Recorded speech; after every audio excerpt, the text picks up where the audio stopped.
বন্যহস্তীলৈ আহিল দীপাৱলীৰ উপহাৰ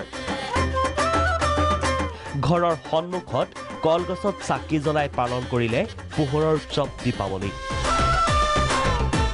নগাঁৱত দীপাৱলীৰ পিছদিনাই দেখা গ'ল এক ব্যতিক্ৰমী পৰিৱেশ বন্যহস্তীৰ সমস্যাই এক ভয়ংকৰ ৰূপ ধাৰণ কৰিছে পুৰণি গুদাম সামগুৰিত হাৰাশাস্তি হৈছে ৰাইজৰ দীপাৱলীৰ পিছতেই সামগুৰিৰ সাংবাদিক এনজিঅ বন বিভাগ আৰু হাঁহচৰা বৰালি গাঁৱৰ ৰাইজে নগাঁও চহৰত আৱৰ্জনা হৈ পৰি থকা কলগছ আনি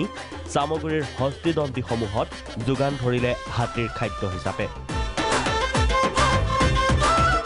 সামগুৰিৰ ঢোলপাহাৰ চাপানলা বালিজুৰি আদিৰ পাহাৰৰ পৰা হাতী নামি আহে জনাঞ্চললৈ আৰু এইসমূহ ঠাইত এতিয়া যোগান ধৰা হৈছে কলগছসমূহ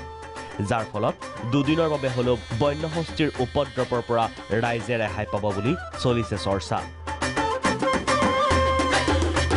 সামগুৰিৰ পৰা কাবুল কলিতা ৰিপৰ্ট প্ৰাগ নিউজ